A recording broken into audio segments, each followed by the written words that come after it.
What happens when the man who built a cookie empire from scratch slips into a hairnet and apron to discover the truth behind his company's crumbling morale? Noah Olson hadn't worked the floor of one of his cookie factories in almost 6 years. He used to know every shift lead by name, used to roll out batter himself, used to joke with the night crew while packing boxes for early morning shipments. But now, most of the factory workers didn't even know what he looked like. That was by design. After expanding to 5 full-scale locations across the Midwest, Noah had taken a step back from the day-to-day. His focus had shifted to logistics, growth plans, and new contracts with national grocery chains. The business was booming. But lately, something felt off. Customer complaints had ticked up. Anonymous emails trickled into HQ, some about delayed orders, others about how workers weren't being treated right. One note stood out. It read, "We love the company, but the culture at the Southfield plant is toxic. People scared to speak up." It wasn't always like this. Noah hated secondhand information. He built this business on his own back, and if something was festering in one of his plants, he needed to see it with his own eyes. Especially Southfield. It was the 3rd factory he'd opened his pride back then. But he hadn't stepped foot in it in over 2 years. He called up his operations assistant and said, "I need 2 weeks off the calendar. No meetings. No calls." Before anyone could ask why, he was already planning his disguise.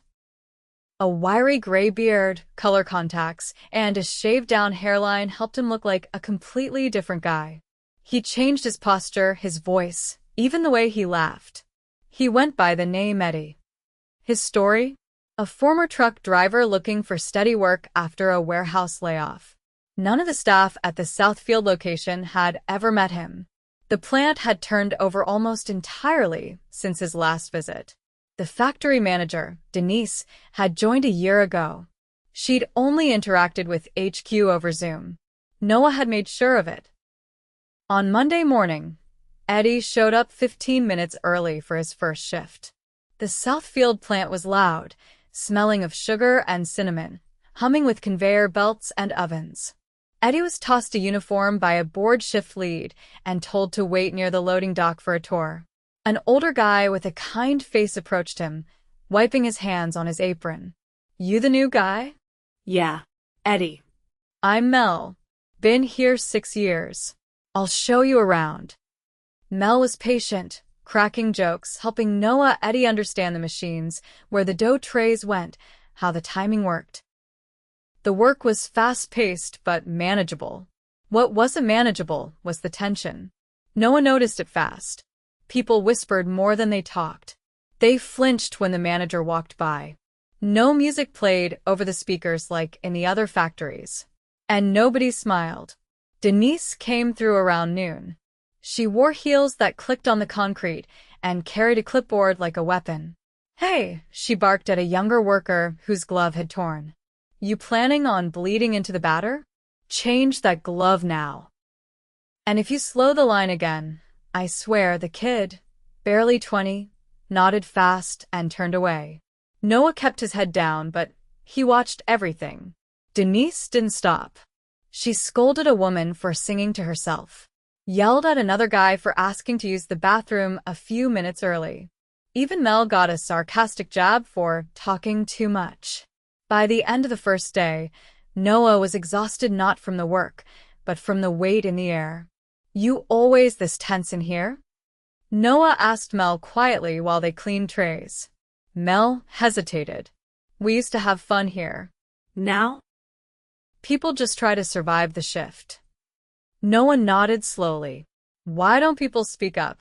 "They do. Or did. We lost 2 good folks last month. Filed complaints. Nothing changed. Just got scheduled less. Then cut entirely." That night, Noah sat in his motel room, replaying the day. He scribbled in a notebook, drawing a map of the plant, listing names, noting times. Something was deeply wrong. The next few days brought more clarity. He saw Denise clock people out 10 minutes early, then still keep them working. "Just a few more trays," she'd say. He watched her tell a worker to lie to a safety inspector about a broken dough mixer. He even heard her laugh when someone asked about overtime pay. You think this place has a charity fund? But what really hit Noah was Thursday. He stayed late, helping Mel with packaging. As they walked past Denise's office, Noah heard her voice through the door. No, I already adjusted it. Yes, I told them they hit 38 hours. Nobody's over 40. I don't care what they say. Silence. Then, if they want extra cash, they can get a second job like the rest of us. The next morning, Noah came in early and found the schedule printouts. He compared them to the handwritten logs on the break room wall. They didn't match. Mel had logged 43 hours. The printed payroll record said 37. Noah took photos of everything. Later that day, he sat with Paris, a soft-spoken worker who usually handled icing. She looked tired. Long week, he asked. She nodded. Worked 51 hours. But it'll say 39. Always does. Why not report it? Paris looked at him like he was stupid. To who? Denise? She's the one doing it. And the district guy? He doesn't care. He calls her his fixer. That night, Noah didn't sleep. He stared at the ceiling of his motel room, fists clenched. He thought about how hard these people worked, how they stayed late, skipped breaks, and still smiled when they could. All while a manager stole their hours to make her numbers look good. He thought about Mel, about Paris, and about what he was going to do next. Tomorrow, Denise was going to learn exactly who Eddie was. Noah arrived at the Southfield plant just before sunrise, same as every day that week. But this time, he wasn't there to blend in. He wasn't Eddie anymore. He wore his real face, clean-shaven and alert, dressed in a simple navy button-down and jeans. No assistant, no entourage. He walked through the same back entrance the staff used, carrying nothing but a folder thick with printouts, names highlighted in yellow, and times circled in red. Inside, the morning shift was just starting. Workers sipped from thermoses, tying back hair and pulling on gloves. Conversations were quiet, routine, the kind of talk that filled the first few minutes before the machines roared to life. Noah spotted Mel near the prep station, wiping down the steel counter. When Mel saw him, he hesitated. His brow furrowed. You lost, friend. Noah stepped closer and held out his hand. My name's not Eddie. It's Noah Olson. I started this company 12 years ago. Mel didn't take his hand right away. His eyes flicked from Noah's face to his clothes, then back to his face. You're the owner? I am. Mel finally shook his hand, slowly. You've been here all week. I have.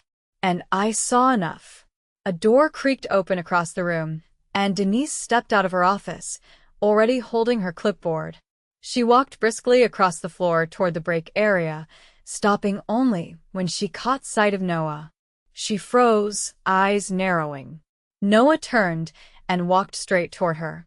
A few workers noticed and paused what they were doing. The silence spread across the room like a ripple. Can I help you?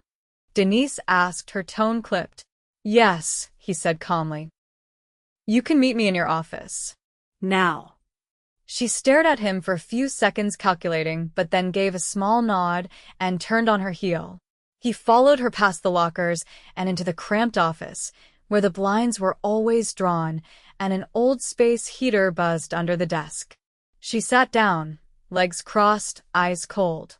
So, you're Noah Olson. He didn't sit. He placed the folder on her desk and opened it carefully. I have payroll records here, printed from our system. And I have handwritten logs from your team. They don't match. She didn't blink. I also have photos of time cards that were altered. I have 3 employees, 2 of whom have already quit, who were scheduled for over 40 hours, but were paid for less than 39. In one case, 35. That's wage theft. Denise leaned back in her chair. If someone forgot to clock in or out, I have to make adjustments. That's standard. Noah leaned forward, voice low. This isn't a mistake. It's a pattern. And it's illegal. She shrugged. We do what we have to do to make the numbers work. Corporate sets the budget. I keep us under it. I didn't approve cutting hours from time cards. You approved our targets. You approved the regional bonus structure. You think you can push high output without giving us the tools to do it? It's math, Mr. Olson. He stared at her for a long, hard moment. So you lie. You cut corners. You intimidate people. She crossed her arms. They still show up, don't they? You think that's loyalty? I think it's reality. People want security. They don't care if the clock says 37 or 41. They care about keeping their job. Noah closed the folder and stood straight. You're done here. She blinked. He continued. You're being terminated. Effective immediately. You'll receive no bonus, no severance. You'll be escorted out today. And if any of these records end up in legal territory, you'll be hearing from our attorneys. Denise started to speak, but he cut her off. I'm not here to argue. I've seen enough. He stepped out of the office and called for Reggie, the only supervisor who hadn't looked afraid all week.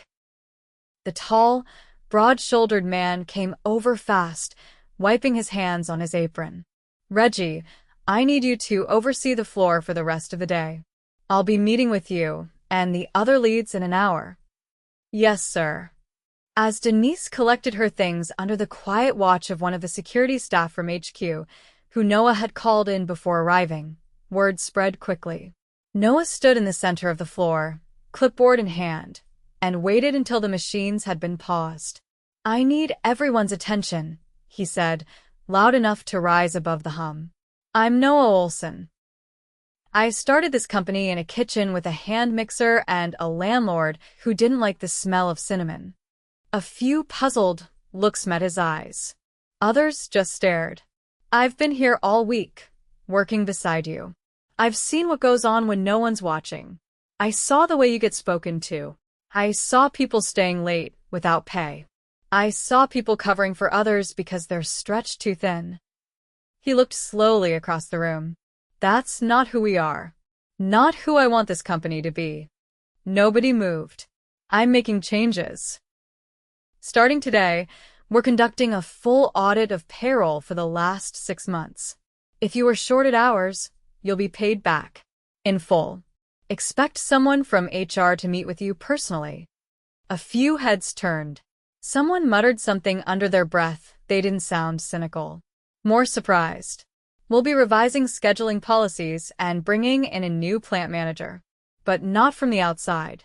One of you, someone who knows this floor, and the people on it will be stepping into that role. He paused. I haven't decided who yet. I'll be watching closely. He turned toward the packaging line. And we're hiring. Immediately. You're stretched too thin. That ends this month. The silence broke slowly. A cough. A rustle. Then someone clapped. It was Paris, her arms still dusted with powdered sugar from the icing station. A few others joined in. Then more. Noah didn't linger for applause. He stepped aside and motioned to Reggie. Get things moving, he said quietly. But first, make sure everyone gets 10 full minutes. And I mean full. Reggie nodded.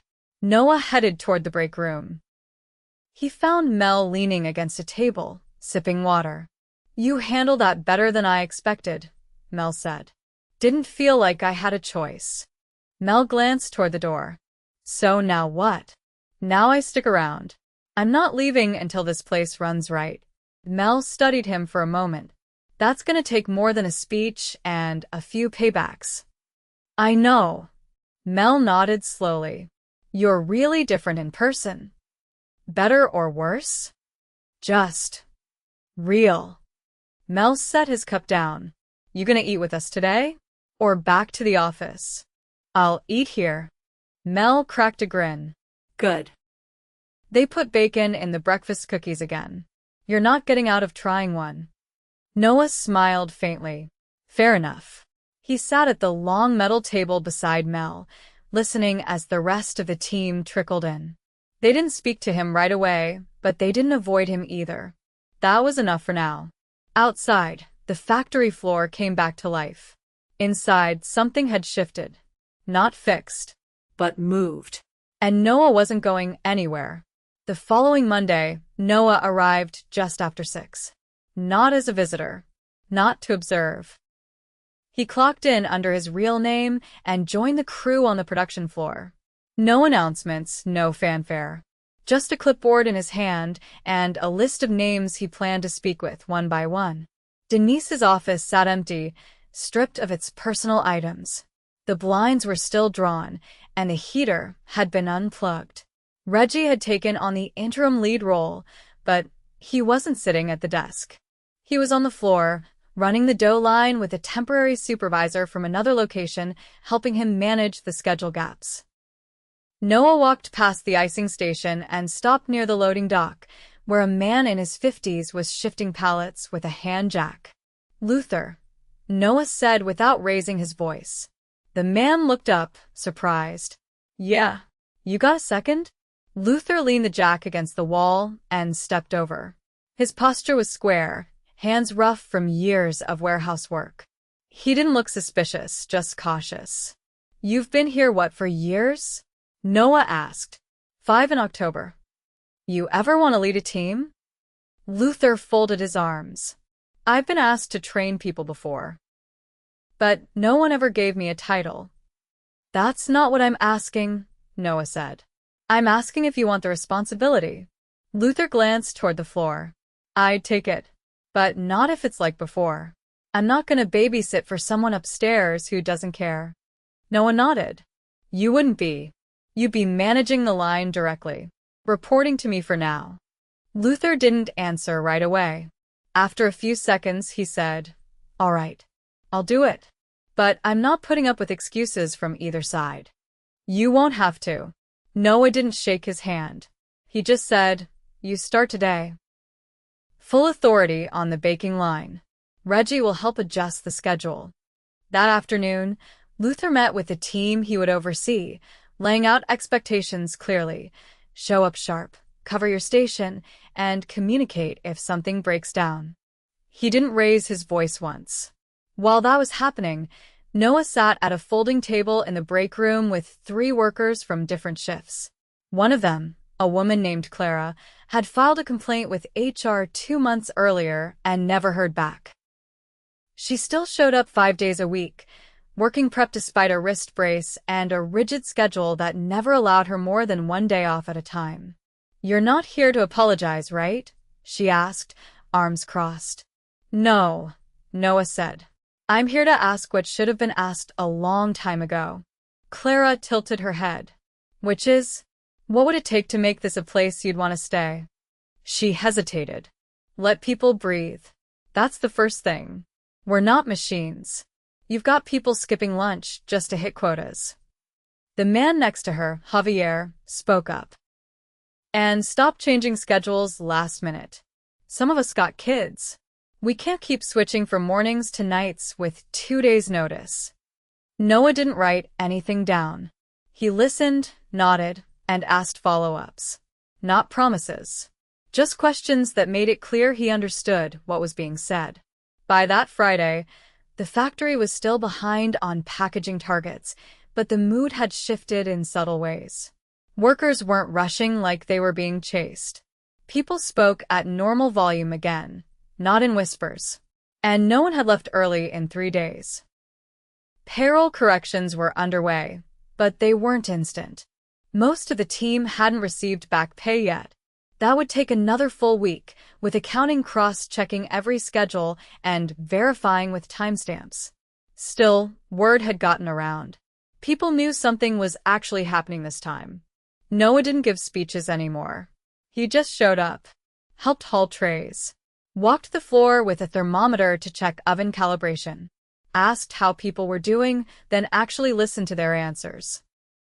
One morning, he found Paris in the corner of the break room, staring down at a stack of bills. She quickly folded them when he walked in. "You all right?" he asked. She hesitated, then nodded once. "Yeah." Just catching up. He didn't sit. We're hiring 2 more for your area next week. That'll take some pressure off. Paris gave a short laugh. I'll believe it when I see it. You will, he said. I just signed the final approvals this morning. One of them starts Monday, other one's waiting on background. Paris looked up. You really going to stay involved? Or just until this blows over? I'm not going back to the office until I know this place runs without fear. She studied him for a moment. You're different than what I expected. Different how? Most of them only show up when there's cameras. Or lawsuits.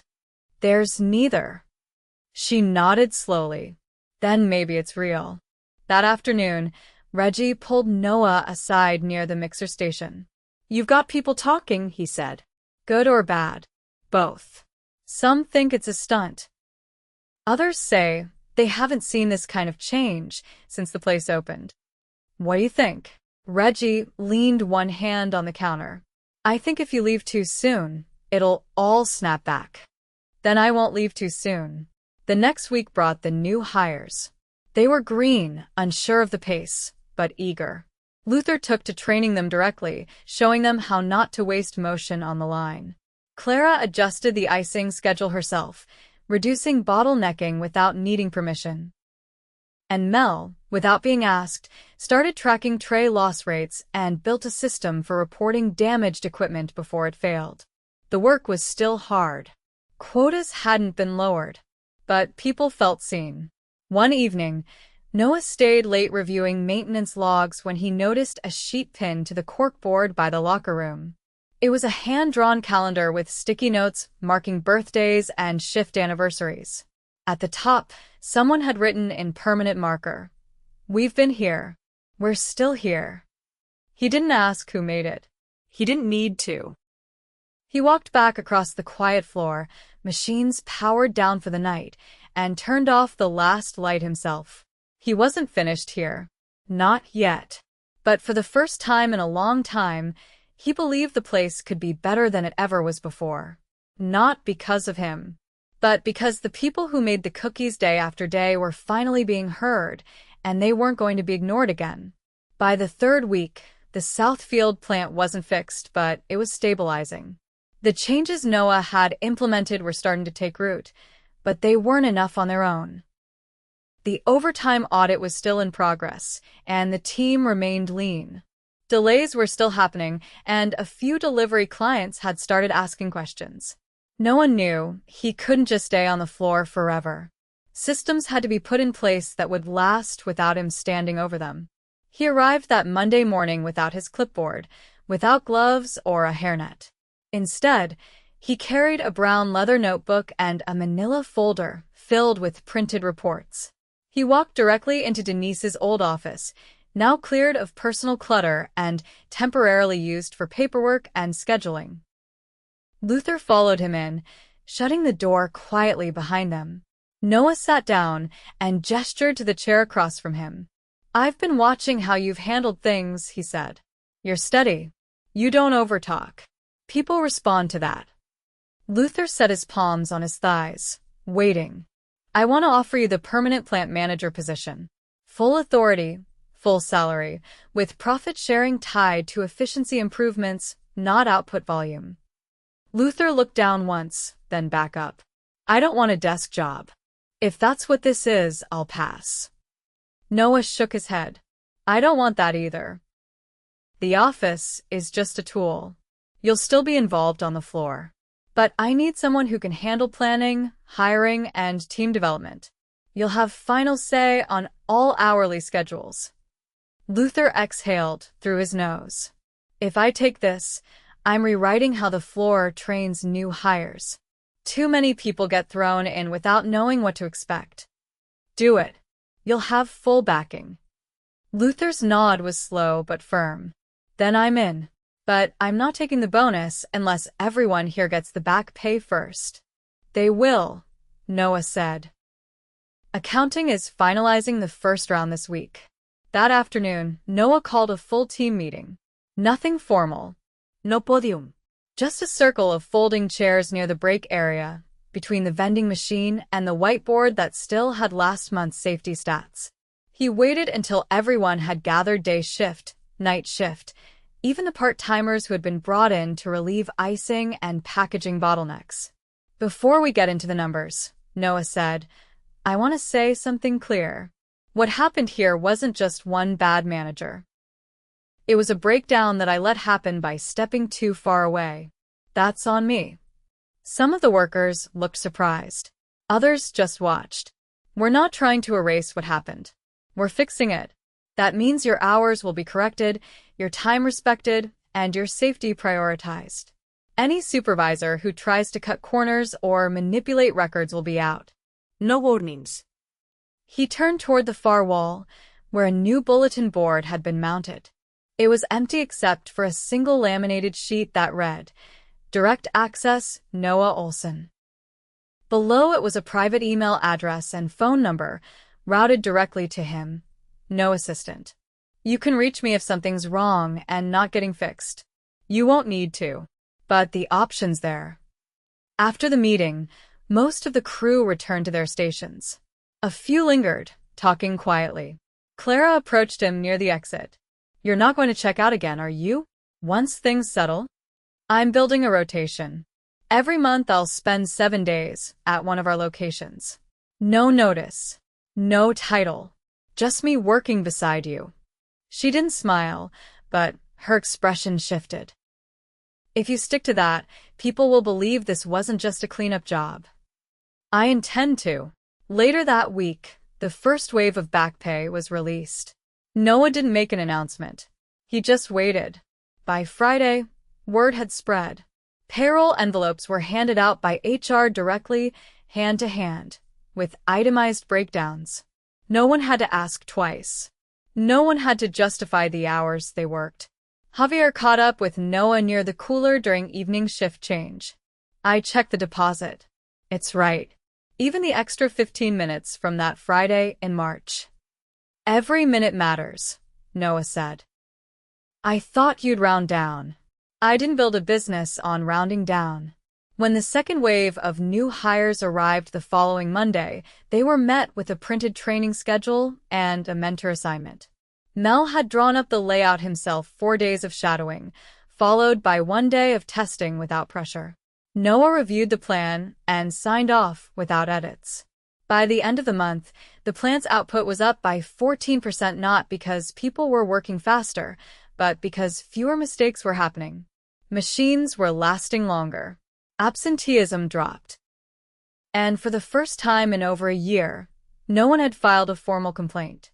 That didn't mean everything was perfect. One of the new hires quit mid-shift without saying a word.